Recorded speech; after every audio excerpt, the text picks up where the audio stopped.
je pense que c'est faux de partir de l'hypothèse que le droit de vote exclut des personnes. Le droit de vote, encore une fois, c'est lié à un faisceau de droits et d'obligations qui sont reconnus notamment par les constitutions, que ce soit fédérales et les constitutions cantonales.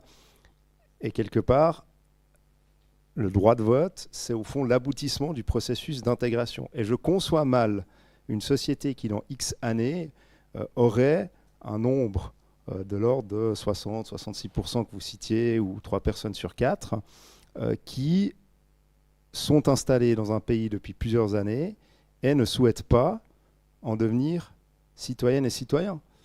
Puisque le droit de vote, c'est un faisceau, mais il y a également d'autres protections qui appartiennent et qui sont liées à l'appartenance nationale. Alors évidemment, on peut partir d'une déconstruction du modèle de l'État-nation, c'est évidemment, mais ça va dépasser largement le cadre de ce débat. On peut déconstruire cette théorie-là et puis dire qu'au fond, la citoyenneté en tant que telle et l'appartenance à un État-nation n'existe plus. Et puis, on peut avoir d'autres approches, que ce soit l'État patrie, que ce soit la citoyenneté régionale, que ce soit la citoyenneté nationale.